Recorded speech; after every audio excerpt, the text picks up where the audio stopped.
Blah, y'all already know what it is. Your boy Yako, what it do? The outlet to reality, the holdest podcast in Vegas and Chicago. What up?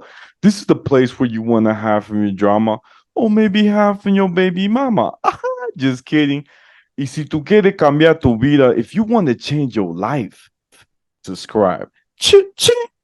And by the way, guys, I just released my first book, Shabbat in Chicago. It's out on Amazon.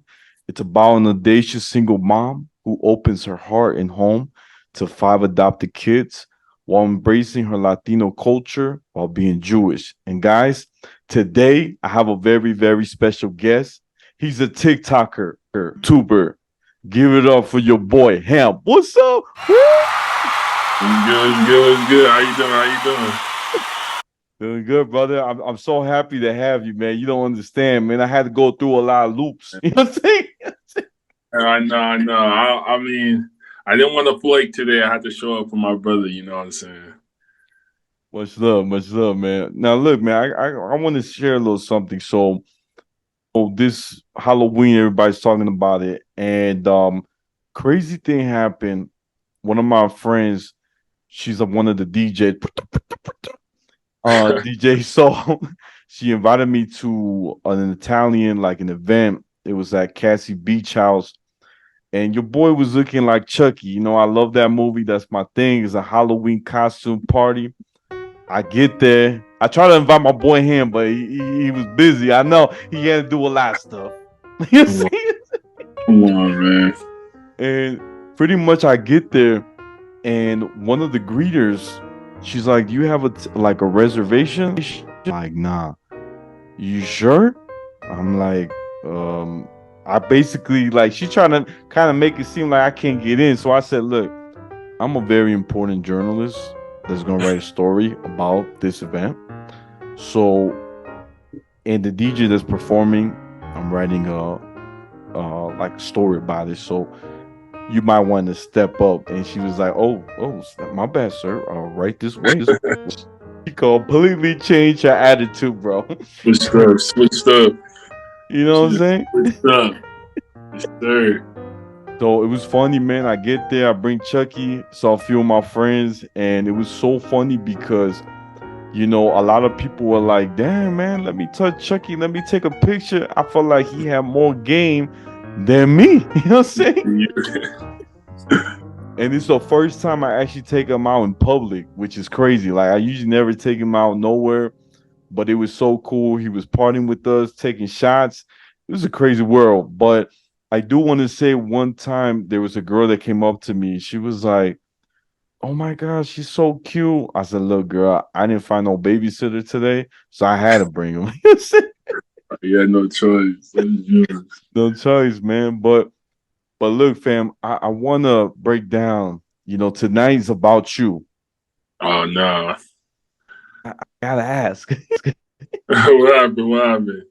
So for my fans to get to know you a little bit more, tell us a little bit about like your background, where were you born and raised, and you know, your transition wanting to come to Vegas, and about your grandpa, because you know your boy wants you to spill the beans. All right. So let's see. Well, I don't even know where to start.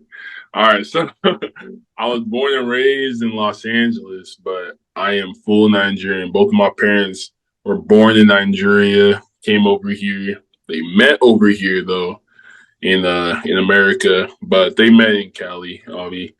I've been in Vegas for 2 years though.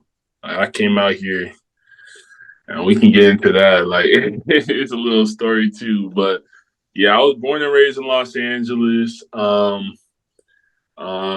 never even thought that I would be moving from Los Angeles, but hey man, I'm over here in Vegas now. I don't even know. Like, I don't even know what the first part you want me to touch on. Like, what's the first part you want me to touch on? Like, I know I'm from Los Angeles, but I don't know what else I should get into first. You know? Like share a little bit about like what made you make that, I guess, that leap of faith, or did someone influence you to wanting to come to Vegas? So, let me start with I would have never left Los Angeles, to be honest. I never had any, in fact, to even start, like back when I was in college, like I went to community college and I played volleyball. And I actually got like full ride scholarships to go out of state, and I was just way too scared. I was way too scared to like go and move to a different state. So I ended up just like, I don't really care to play volleyball like professionally, like overseas. So I was like, you know what? I'm gonna just focus on my studies. I started applying to like colleges like for just education and not for sports. But after college, I met um I met a lady, and she used to live in she had lived in Vegas at some point. So we actually moved over here together.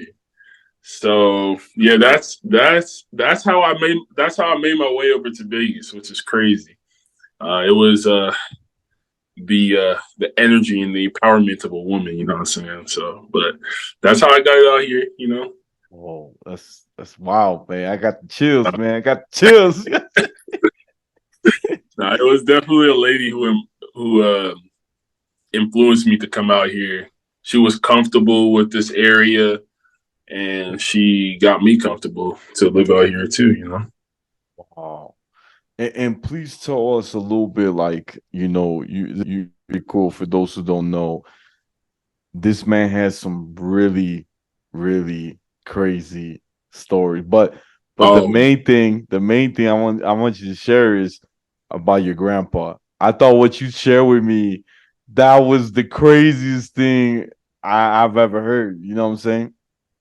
yeah, so it was like a little bit over a year since he has actually passed away. Um, God bless his soul. But he was the Alafin of Oyo in Nigeria. So he was a king over there, and he had a lot of kids, a lot of wives, and it's like over there. The culture allows for polygamy, and it's a lot more normal. But he was a king out there, and my grandma was the second wife, was his second wife, and she had one child, which is my mother, and my mother is a princess out there. And just by like over in England, there's Princess Diana. Like her kids are princes as well. I was definitely royalty out there, so I got a little bit of the royal treatment when I went out there in Nigeria. And you know what? Like, it's crazy to even like going even deeper into it. Like, I was born and raised in Los Angeles, and when I would go out there, yeah, I would get special treatment. I would have like like kind of like a chauffeur, and like people who would like show me like the safe parts, and like in every place there's like rough parts, there's like safe parts. But like they would take me around, they would show me all like the different things that Nigeria had to offer. um but like people kind of already knew, like even without like any type of royal status, they kind of knew that I was like American, like I was like, I hold myself. They knew I wasn't just like Nigerian out there. So it was just like crazy. Like every single time I went out there, like I had a little bit of like appreciation for the way that I grew up. Cause like out here, you take a lot of things for granted, like lights at all times, hot water, coming out the shower and stuff like that. People are very accustomed to, I mean, a lot of places do have like normal showers out there, but like, boiling water, adding it to cold water is not something that is uncommon out there. So, um, I definitely got some royal treatment. I got to go to the palace. One of the times I went out there to Nigeria, it was my grandma's birthday, so there was like a big party at the palace. Like they were like cooking. I actually went up to the governor of Nigeria, and he was like, "Hey, you just recently graduated from college?" And that was just crazy to me that he knew, like, without me even having to say anything to him. Like, I was like, damn, like, it's just like my family had like very big influence out there, and my grandpa was a king. I still get like some type of royal treatment if I were to go like more recently. I mean, if I was to go like next month, I'll still get like royal treatment. But I do believe the the throne is in a different family's hand now. But yeah, it's just amazing that I'm blessed to have that type of like connection to the royal culture over there in Nigeria. Wow. And what was your grandpa's name? Um, Iku Baba Yeye. Um, I mean, that was like his title. Um, he was, man, he it was crazy because he did live a long life. You know what I'm saying? But even like at his age, like he would run miles like all the time. Like he would box. He would he would do different like athletic events, and like there's like if you were to like see videos on him, you would see like even at his old age, he would be running around. There'd be a whole crowd of people just running after him and stuff. It's just crazy to think about, but yeah, That's man, wild, brother. You yeah, no, got a nice rich history, brother. I like it. I like yeah, it, man. no, no. I got I, lucky. I got lucky. for real, man. I might have to take a trip with you to Nigeria. Hey, man, And whenever you're ready. yeah, please, brother. I would like that, get some go to the palace, you know what I'm saying? And then, chilling, eating some good food, some Yeah, jollof fries, you know what I'm saying? no, Jollof rice. So yeah, that'd be some awesome. tofu. Right, right. And brother, look, man, I want to ask you something too, like a little, Yeah. shift, but I want to know a little bit about your YouTube channel. Like, please tell everybody the name of the channel and like Ooh. what got you into the YouTube, world. Okay, so it's kind of deep what got me into YouTube. So like when I was younger, I was always very introvert. I was very quiet and I wasn't able to have conversations with people. And I actually started when I first started, I actually I actually had a different channel and I would to do like just fashion and whatnot, like clothing. I'm very into sneakers. I'm a very big sneakerhead. And then, but like when I first started, I was in high school and it just got too expensive to do that type of channel. So like I eventually kind of just like stopped. But then like I just kind of like I wanted to break out of my shell. I was too quiet. I was too and it's crazy too, because if you know me how I am now, you know I talk. But Right. like back then, I would literally be sweating just having a conversation with it didn't it's not even about like me having a conversation with a woman. Like it's not even about that. Even like just like having conversations, I would just have anxiety to have conversations with any type of person. So I just decided that I was gonna make a YouTube channel, and the name of my YouTube channel is Zati, which is my first name. It's actually kind of crazy too because my name was intended to be Hamzat. For some reason, at the hospital, they messed up my name, and no, it was supposed to be with an S, but they messed it up and they put it with a Z. So I went by Hamzat for most of my life. So the last three letters of my name is ZAT, and I just added a Y, and that was my YouTube name. My little intro I used to go by, I would be like, you know what it is? It's Zati. Hey, hey, hey. Zati go crazy. I'm back with another video. You dig what I'm saying? That's how I used to start my YouTube video. I just come with that energy. But I used to do like public interviews, public pranks, vlogs, all types like challenges. Like that was my YouTube channel. And then I eventually from the public pranks and public interviews, I started going to blogs and whatnot because it's just like it's a little bit more fluent to just be doing that. But Yeah. I just start my YouTube channel to like get on my shell, to stop being so introvert, to have conversations with people, to relieve myself of the anxiety. That's why I started doing YouTube. Dang, that's crazy, man. Now Yes, sir. I do want to dive into one video that I heard he had to take it down, but Oh there's a man. video that's about a bad date. If you can dive into that, because that's something that everybody wants to know. You know what I'm saying? Am I saying the whole video? Am I saying the whole, no, not even the whole video, but like the whole date? Am I saying everything? Just tell your date. Just tell your date. You Okay. know, yeah, you spill the beans, but just I not the can go into cheese. it. Yeah. All right, so like that video, um, so like I went on a date with this Cuban girl, like some Cuban girl or whatever. But when I had, man, it's crazy. So when I first linked up, hella red flags. Her like what she wanted to go was Buffalo Wild Wings. So we went to Buffalo Wild Wings on the first date, which is crazy to me. Like if any girl tells me that, like that's a red flag. That's dead right there. I'm not going to Buffalo Wild Wings for the first date. But so we went to Buffalo Wild Wings, and when I went there, first thing she ordered, it was a wing special that day. So she ordered like a 20 piece, and you get like another 20 piece. So I was like, oh, we gonna share, right? Like we gonna like that's 40 pieces. We gonna share it. And she's like, oh, that's my order. So like so that was her order. So like I was like, all right, bet. I'm gonna just get me a little 10 piece. I get like a 20 piece.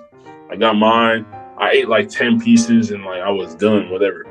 And come to realize like she ate like 6 pieces. I guess she was buying food for her family or whatnot. She was taking food to get home.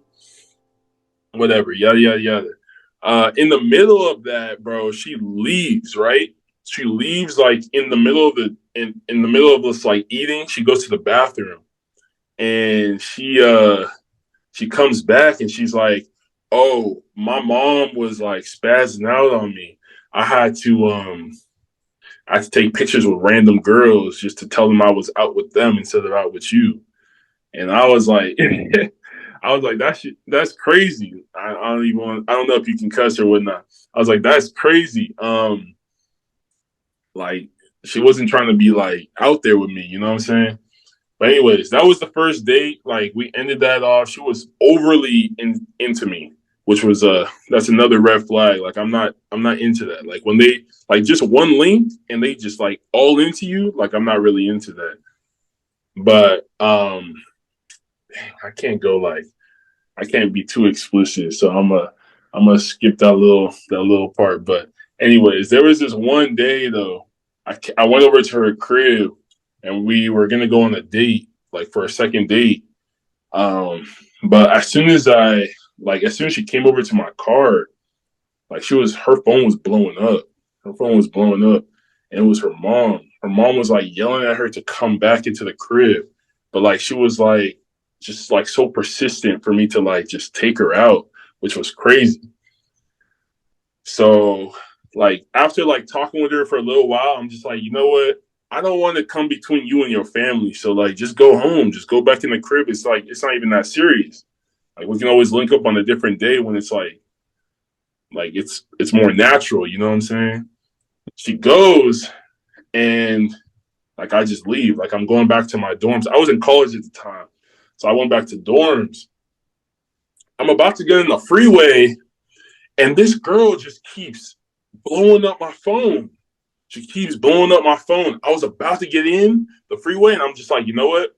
Let me answer this call. I answer the call and she's crying hysterically. She's crying hysterically. My parents locked me out the crib. Come, please, please, please. At this point, I was about to just be like, you know what? I'm done. Like, I can't mess with this girl. But it started raining. And my mom raised me right. You know what I'm saying? My mom raised me right. So, you know what? I go back, I make the U turn, I pick her up. She's crying crazy. And you know what? I'm not gonna lie, unless a girl is like unless I'm like into the girl like fully, like seeing them cry is just like, it's not really attractive to me. I'm not gonna lie. Like I was like kind of getting turned off. I was like, oh my gosh, it's too much. But anyways, like I'm driving over to my crib. I mean to the dorm, and then I get pulled over by the cops. It's like whoop whoop, like the cops is pulling me over, right? Mind you, she's still crying. She's still crying in the car, and then the cops pull me over. I was in a car that was actually registered by my mom. Like it was registered in my mom's name. So the cop is like pulling me over, and he's like, license and registration, yada yada yada. He's like, it's not in your name. And then he goes and starts looking at the girl, and he's like, hey, are you okay, ma'am? I was like, oh no, like I just picked her up from her house. And he's like, I asked her. He was talking to me like that. I asked her. And I'm like, what? What's going on? Like, what? Like, why are you coming at me like this? But anyways, she's like not really answering. Like she's just crying and like she's not really answering. So like the cop is like, all right, get out of the car. Like he's talking to me like, get out the car. And I'm like, yo, what? What? And I call my mom like immediately. Like I'm calling my mom, but I'm getting out the car. Like I'm not gonna mess around. Like you hear too many horror stories. You know what I'm saying?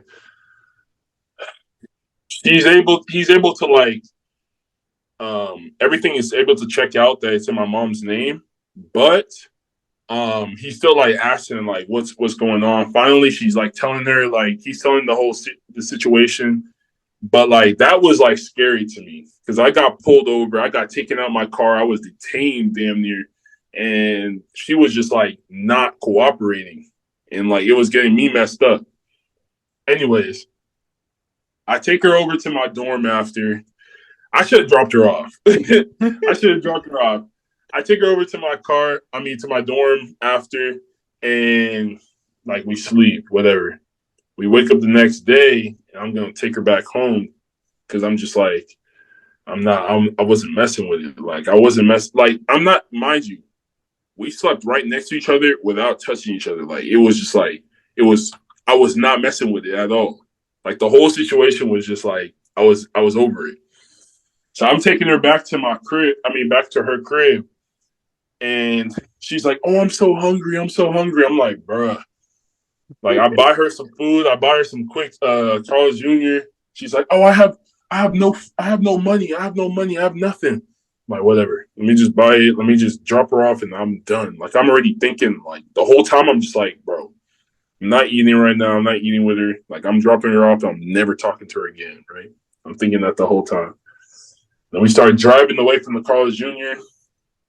And she's like trying to touch on me and all this stuff, and I'm focused on driving.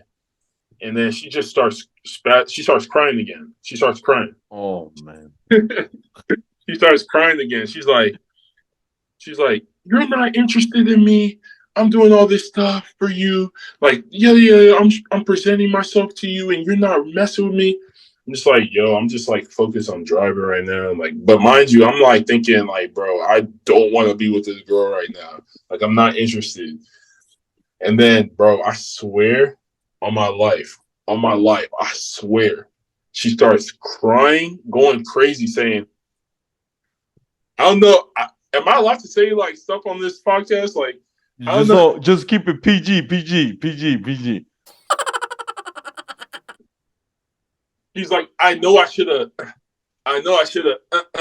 You know what I'm saying? You know, she kept saying it though. Like, yeah. It was like a chant. Like, she was like, I know I should have done something with you, pretty much. She just kept saying it. I know I should have done it. You would have been locked in. You would have been locked in. I'm just like, bro, I cannot wait to drop this girl off, right? We finally pull up to her crib, and she goes to the front door. I'm about to drive off, but then I see that like the door is still locked. So then she jumps over her fence to her backyard, and as soon as she did that, I sped the off. I sped the off, and she kept hitting me up. She kept hitting me up after that. I just never really was responding. And then eventually, like, I don't know what I posted or something, but it was like probably some like some post about like relationships or whatnot, and then she was like, "Oh, I know that's why you not messing with me anymore. It's because you was in a relationship." I was like, "Yeah, sure, whatever." But that was just one of them. That was just one little thing. But I'm not gonna lie. In college, it was like summer 16. It was all that stuff. So like, like I had my little moments at times. But hey, man, I'm trying to be a family man now. You know what I'm saying? I'm trying to be a family man. I'm about to be 30. You know what I'm saying? So I might not. Don't, you know what I'm saying? Nah, but that was just one. That was one little story. And you said keep it PG. I don't know. Maybe if you have like a Patreon version, I can get like deep in like these different stories. You know what I'm saying? But yeah, that's just one little story right there. No, I liked it. It was a good story. It's you definitely hit a lot of areas that every guy has their own preferences. They have their own red flags. And like I think it's good that you noticed that like it was just too much. Like, you know what I'm saying? Like, I think that when the police pulled you over, she should have had your back. You know what I'm saying? She should have Bruh. said something like, "Hey, I just had a fight with my mom. That's why I'm crying. And my boo came to save me." Something like that, But she didn't say nothing, like playing like devil's advocate. Like she wasn't trying to get in the middle, which is kind You of know? messed up. You know what I'm saying? And I bet Yeah. you were so mad, dude. I could tell. I could tell. Bruh. I was so like I was so mad, not only just because of that, it's also that like she didn't even realize what she did. Like she didn't even realize like I got handcuffs on me because of that. Like I got taken out the car and they put handcuffs on me. And after the fact, like she didn't even apologize. She didn't even care. Like she like nothing. Like nothing. She never brought up the situation ever again. I'm just like, bro, like if she had just been quick to just like talk, and not to mention, she's also ethnic too. They assumed that she was like, because she's very fair skinned, that she was like probably of a certain race. You know what I'm saying? I don't want to get too deep into that, but like she not even getting like the ethnic people's back. You know what I'm saying? That was crazy to me. I don't know. That was Wow. crazy. That is crazy, fam. I do want to share something. So, like, I had a date time. I was seeing this girl. I was gonna meet up with her and at like this bar, Latino bar on the Art District. And when I first, started her, this is during like she had a mask. So like, the face mask, and I could Mm-hmm. I could never see her face, only see her eyes. And I based off of she got pretty eyes, nice voice. I'm like, I'm gonna take her out. So I got her number. We're about to go out. This is the first time, man. I'm excited, man. I've been talking to her for a minute. And we get to the spot. Well, actually, I get there first. And I'm waiting for her. I'm looking fresh, got my nice cologne. And I see this girl coming, right? And this is like a bar, of course, you need to be 21 or over. I see this beautiful girl come in, and I go, "What's up, girl?" I give her a hug. She gave me a hug back, and then she goes, "Here's my ID." She thought I was a security guard. And I was like, "Yo, that's so messed up." And then I see it. I said, "All right, girl, you good?" But I'm like, "Dang, you ain't her." And I was calling her name. She's like, "Nah, that's not me." I was like, "Dang." And then like maybe 5 or 10 minutes later, my actual date came, and I was like, "Dang, I feel stupid." But it's funny because when she came, I got to see her face. She face really beautiful. That hug was sitting across from me, and she was staring at me the whole time, like not in a way like creepy. It was more like she was feeling me, and she was like, "Dang, he pretty, he a good looking dude." I'm like, "Okay, all right, I got competition." You know what I'm saying? But it's just crazy, Man, man. that is, bro. What? That's like I don't know. Did you get like the other girl's number? I didn't. I should have when I took a bathroom break. I should have, you know what I'm saying? Yeah, you know what I'm saying? Oh man, I'm a gangster, bro. I'm a gangster. But look, man, I know Zoom about to kick us out. Let me wrap it up real quick. Guys, this is the Outlet to Reality podcast in Vegas and Chicago every Tuesday. Yeah. Don't forget to like, share, comment, and subscribe. Ching. And don't forget to check out my book, Shabbat in Chicago, out on Amazon. You can find me on Instagram, YouTube, Spotify, the Outlet to Reality. My Snapchat's Take One Pass It, and my TikTok is at Yakov28. And brother, where can my fans find you? Man, Zati Agaba, that's ZatyAgaba on Instagram. I'm on TikTok. I got a little following there too. I am Zati. Or YouTube Zati. I mean, maybe because of this, I might have to post some more videos, get you on there. You know what I'm saying? I might have to do that, Yeah, man. that'd be amazing, bro. Every day we live. Hey, every day we live. Every day uh, we live. yeah. Thank you, bro. Thank you.